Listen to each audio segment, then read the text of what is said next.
Hello and welcome back to Women of Nottingham. This is our last episode of the series, the final episode of Series 2, and it is a good one. This week I spoke to Janet Rose from When Women Gather, which is a health and wellness group for women in Nottingham, focusing on women's wellbeing in women's-only spaces. And Janet started this group with her co-founder Jude, and they started because they wanted spaces for women to be able to express themselves outside of the family home, outside of having to do all of the jobs and things that women have to take on, particularly during COVID. Janet talks to us a little bit about her background as a belly dancer, how she then went on to teach that to communities, and why we all need to be a bit of a force of joy in our communities, particularly at the moment. Honestly, this woman is a tornado of joy. I had such a lovely time speaking to her, so I hope you enjoy.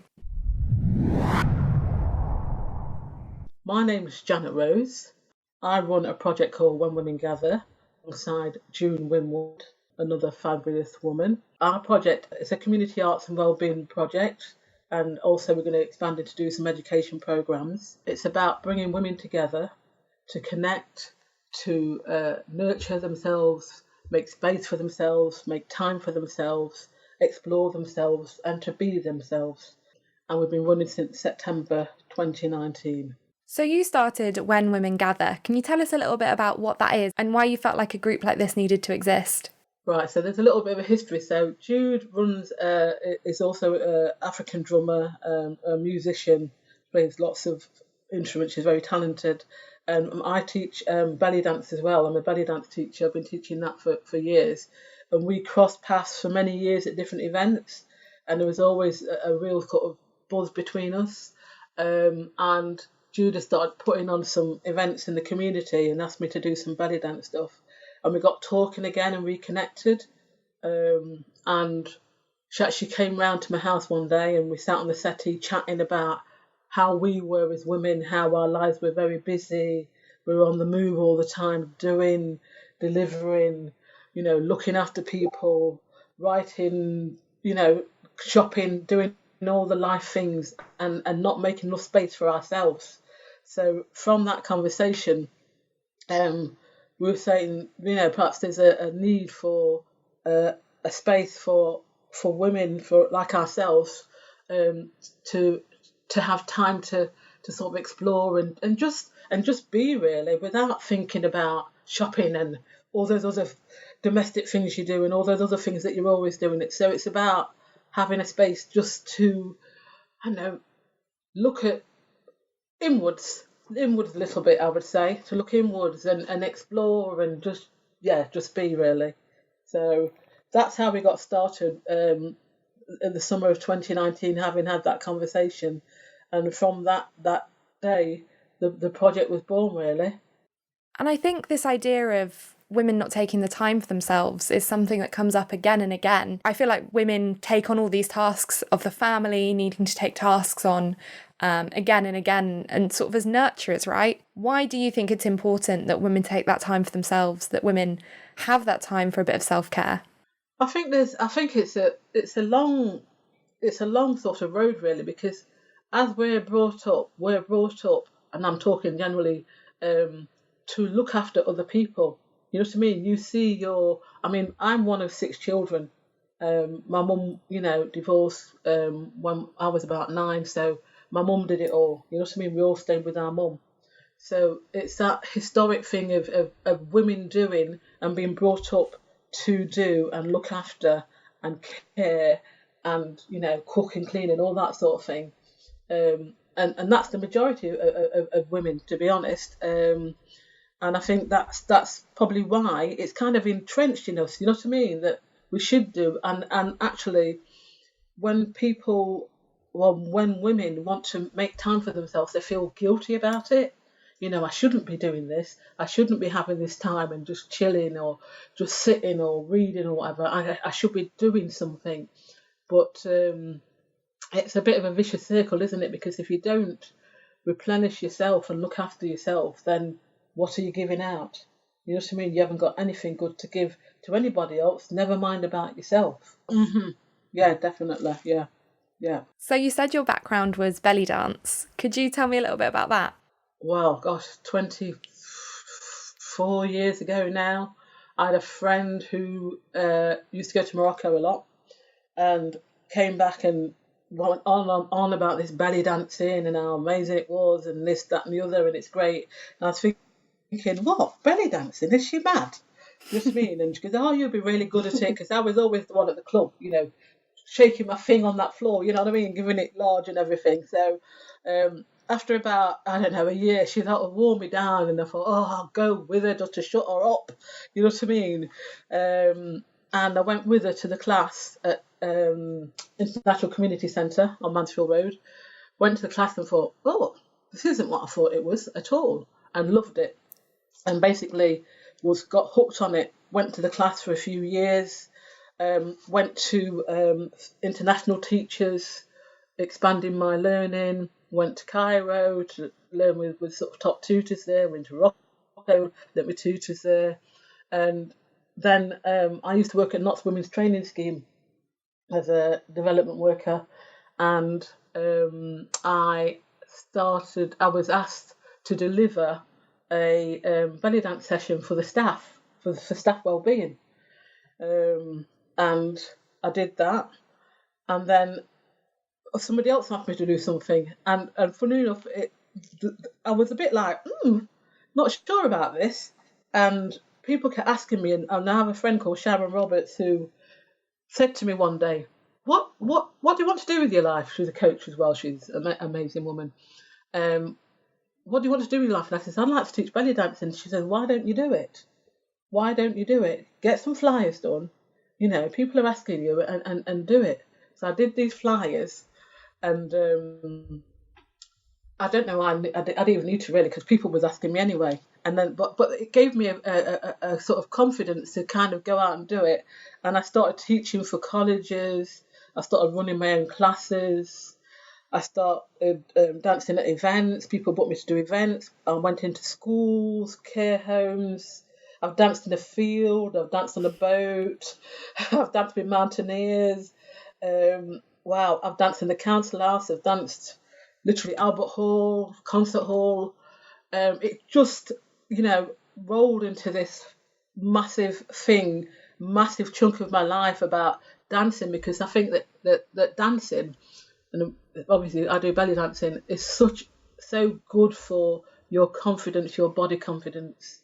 Because when you're in touch with your body, and when you can let go to music, it takes you to another place that, you can't buy that. You can't buy that feeling at all. It's just amazing. And the fact that I've been able to share that with other women and children, and with men as well, I've taught men as well, it's been a pleasure. It's been an absolute pleasure, an absolute joy. Just seeing people just come alive and try something new and something different. And yeah, it's been fantastic. So that's how I started in belly dancing, yeah. Tell you what, belly dancing with mountaineers sounds very chilly. I know, but you know what? It actually was in summer, because it was really weird, because I used to go to some networking things, and this lady came to me and says, I'm doing a walking and mountaineering event. She says, I would like you to come along to the event and start the day and warm us up in a field. And I was like, oh, okay. And me being me, I'm like, up for an adventure. Okay, I can do that. So off a Truntle, drove out to the fields in Manderfield, and basically belly danced and shimmied with them all in the kit and everything, and warmed them up, and off they went for the rest of the day to go and do their walking and climbing and all sorts of stuff. So yeah, quite a journey. Yeah. And I'd be interested to know, speaking on body confidence, if you have a lot of women that are perhaps nervous to start, because if you asked me right now to go belly dancing, I think I'd be a bit like, oh, goodness, like I don't really know where to start. Almost how you were when your friend came back and said you should try this. How do you get women to feel comfortable and come out of their shells without being really concerned about all of their jiggly bits and all of that? So it's about having that conversation. I mean, I do one-off sessions, and it's really, when I come along, sometimes people are very sceptical, like, I'm going to do belly dancing, like, you know what I mean? I'm like, yeah. But I suppose I've got quite a friendly personality, and I can see people who are intrigued about it and sometimes reluctant, but it's about, okay, let's just have a go. No, nobody else is good. We're not filming it. Let's just have a go. You've got nothing to lose, but everything to gain. I mean, I've had ladies who come to my class. I can think of a particular lady who used to come to my events. I used to do a lot of big events with performers from all around the country who used to come to the events with their friends who did belly dance because I'll never do belly dancing. And eventually she did join one of my classes and she said, I'll never ever perform. But it was like, it's like with confidence, it's like a trickle thing, isn't it? You know, she came every week and we talked about it and she did it and you could see her growing in confidence and blossoming and, really getting into her body and enjoying it. And because she was like myself, because I'm a big lady, I'm not small, I'm not a petite little size 10, I'm a good size 24. You know what I mean? And this lady was a big lady. But that's one of the things I like about it because I think it's for everybody. It doesn't matter what size you are. You don't have to be a size 10 or tiny or whatever. I've done it with people who with limited ability, mobility, with mental health issues. It's music and dance crosses all the boundaries, I think, and it grabs people. Definitely grabs people. So you put music on, and people love the sound of that, and they're intrigued by that, and then you start to talk about, okay, we're just going to start to move our hips. All right, let's just move them from side to side. Oh, I can do that. Wow, let's do a double. Oh, I can do that. Well, let's do some shoulder shimmies, and it's just building up that repertoire of things that they've got, and then putting them into a little combination. Right, we're going to join them up together. And then they join up together and think, oh, wow, I'm doing it. Yes, you are doing it because you can do it, definitely. So it's about encouraging people and being open as well, And I always say, ask me questions. Tell me, you're allowed to laugh as well. We're not going to go to a class and be very stern. Tell you what, I want to go to a belly dancing class with you now. Come. So obviously we've talked about belly dance, which is your background, but When Women Gather offers so many different things now across wellbeing. Can you tell me a little bit about the other classes and things that you are focusing on? Well, so we've just last weekend just gone. Actually, we just did a whole wellbeing weekend, we call it, and we have it was a whole range of talks around things like meditation, anxiety, making moments, self-validation.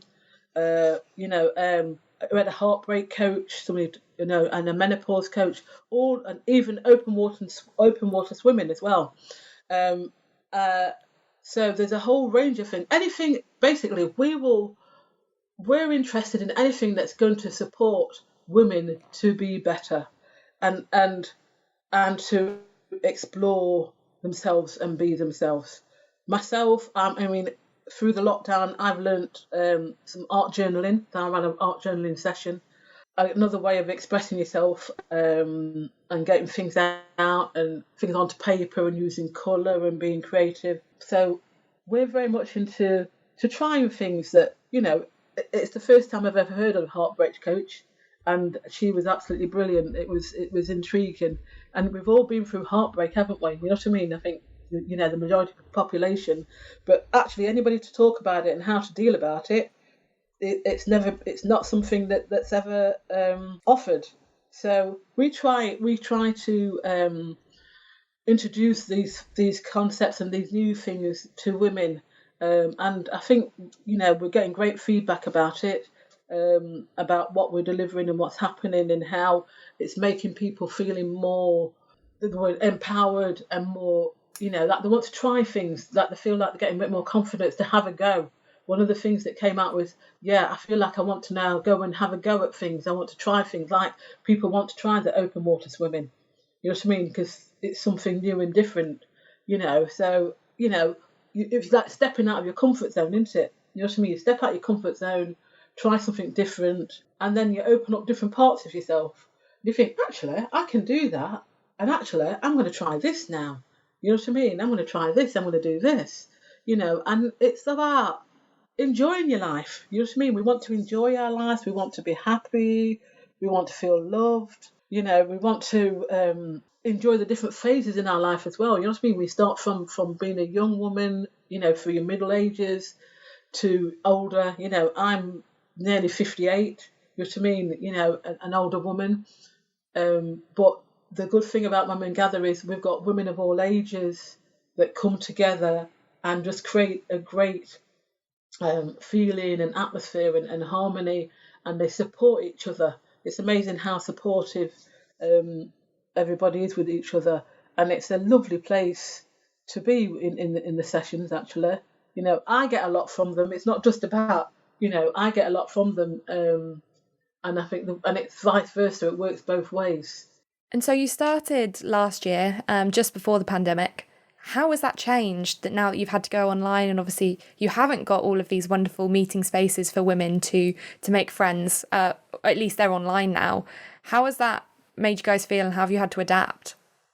So the period of, I mean, because when we started, we were doing sort of couple of monthly meetups at venues in town, and having speakers and everything like that come along, and obviously people were meeting, making new friends, and building those connections.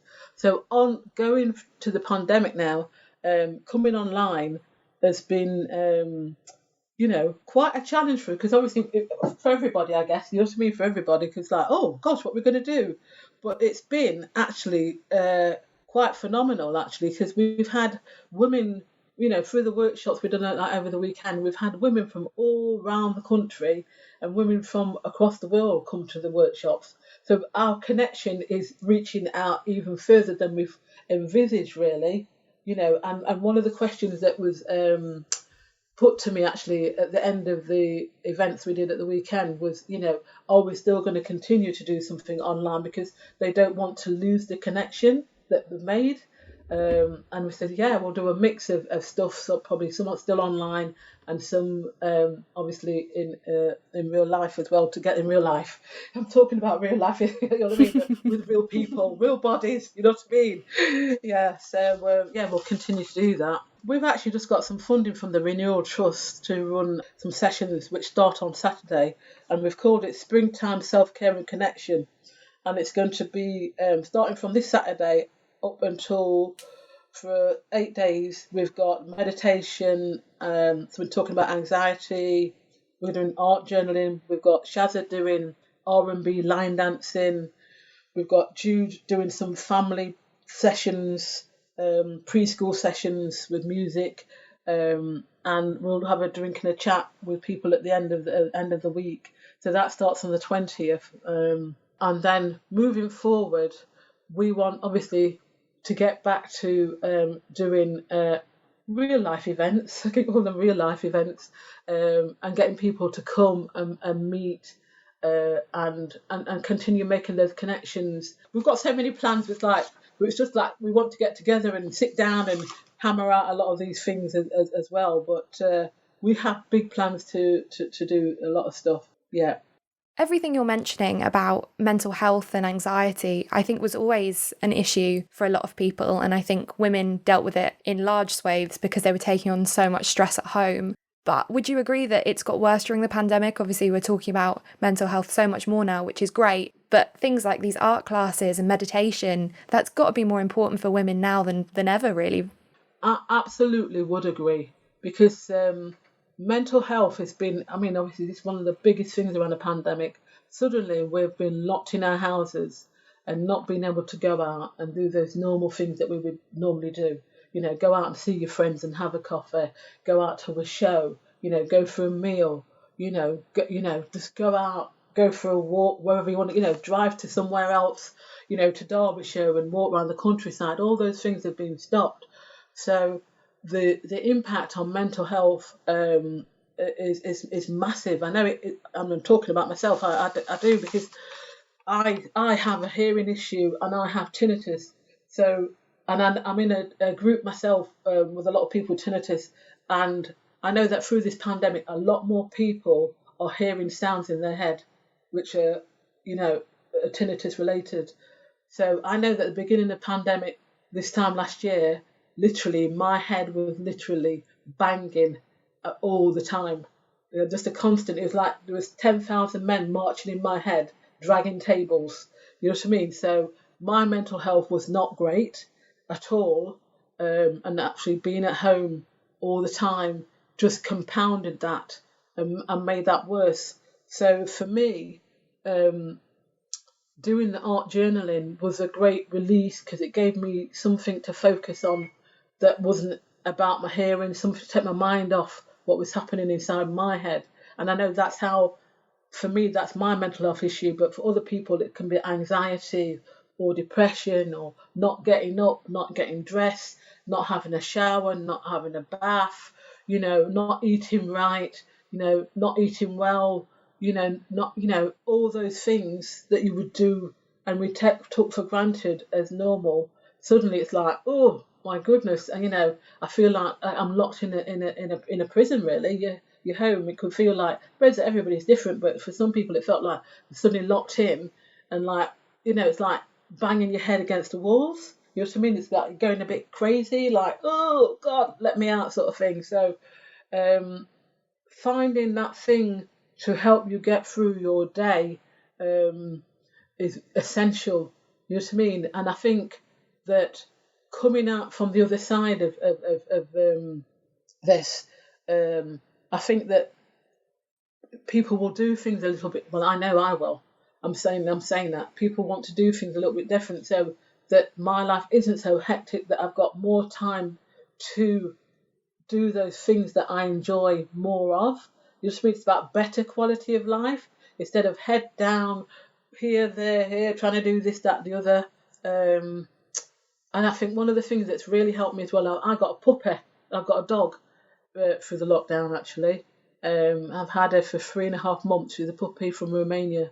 And that's been a joy to get out and walk. I would never normally do that. And walk, I look out onto a park where I live.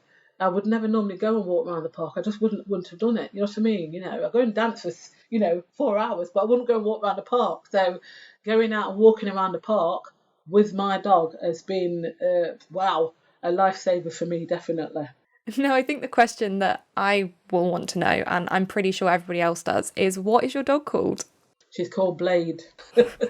After the vampire hunter. She sounds great. Yeah, she is. She's a blessing, I've got to say. Absolute blessing. I think this pandemic has taught me, I know, that I appreciate more my family and my friends. I go walking with my sister, at least 3 times a week now.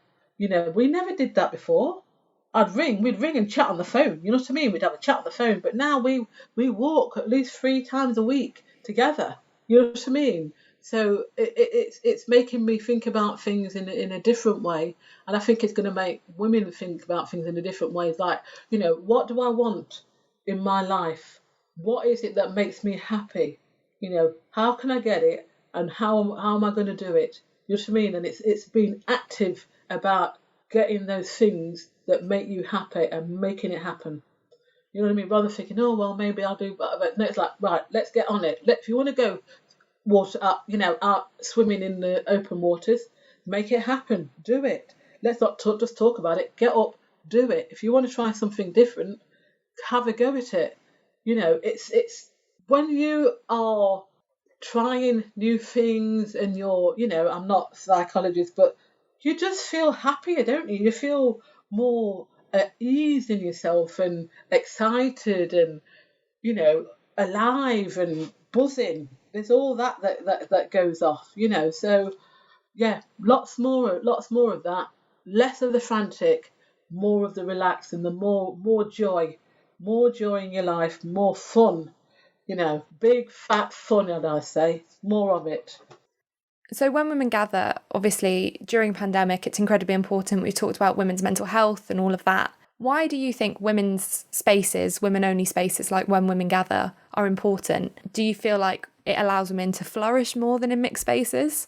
So it's important because I think that when there are mixed sessions, I'm not saying that it's nice to have mixed sessions, but the women-only space is, you feel more open, you feel more relaxed, you feel more of a connection with other women. They know what you're going through. When you say something, you feel more supported, by other women. You feel more nurtured and replenished by other women, because you feel comfortable in that space. And I think it's so important for me. I mean, I've got, friends, close friends who I meet, normally meet regularly. And honestly, having not seen them, I feel that gap in my life. I can feel that gap in my life. And I think having the women only sort of space, meetings, gatherings, is essential in order to allow you to grow and explore and just chat with other women and see that actually what you're going through, you're not on your own. Other women are going through this as well. Sometimes you feel like you're the only one, but other women are doing that as well. And then having that space where you can talk about that is invaluable. It's absolutely invaluable and absolutely essential. Actually, that leads really nicely into the question that I ask all of my guests at the end of these podcasts, which is, what do you think the most remarkable thing about being a woman is? The most remarkable thing about being a woman? Wow, that is a question, isn't it? Wow, I think, gosh, there's a few things about. I think our hearts, we've got big hearts. I know I've got a big heart, and I want to go out and share it in the world. And whether that's with your children or with your family or with other people, and that can be through teaching, through parenting, through friendship. It comes on so many levels, and that big heart, that big kind heart, I'll say, makes a massive difference in the world. Definitely, you can't buy that, because sometimes you do things for people, and you don't think you're doing very much. You don't realise. You think, oh, well, I'm not done very much. It's a bit, the sometimes you get feedback back from people, and you just think, wow, all I did was this. I think that when we launched our event, one of the things that stands out for me when we launched the event we did it at the council house in September, and we had 100 women come along. And at the end of the night, I know when people were leaving, and as they walked by me, people were hugging me and saying, "Oh, thank you so much. I would have been sat on my own, with no one to talk to, feeling depressed and miserable." And those hugs that I got from people, I will never, ever forget. So by doing something and giving out to other people, you get such a lot back. So that big heart, that big kind heart that you've got, yeah, that's what women have got to give out. Janet, thank you so much for being that force of joy in Nottingham and for coming on and speaking to me. A pleasure. Thank you for having me. And where can people find you or When Women Gather if they're interested in joining a class or coming along in the future? So we have a Facebook page called When Women Gather, and we also have a website called whenwomengather.co.uk. And we also have an Instagram page, When Women Gather again. It's all When Women Gather, and we're also on Twitter. So any of those avenues you can find us, or contact Jude Winwood or myself, Janet Rose, as well, and we'll link you in. So please do come along. We're very open to people coming along and having a great experience with us. Thank you so much, Janet. Pleasure. Thank you. And that was Janet Rose speaking to me on Women of Nottingham. Isn't she just wonderful? And this was the last episode of Series 2. I hope you guys have enjoyed. We've spoken to some really, really great women in the series, all the way from Nadia Whittam at the beginning of the series through to Misha Bradshaw, who was also wonderful, and all the wonderful women in between. We will have a third series coming out for you later in the year, so keep your ears peeled for that and your eyes peeled across all our social media. But feel free to listen back to any of the episodes from Series 1 or Series 2. But for now, thank you so much for listening. This has been Women of Nottingham.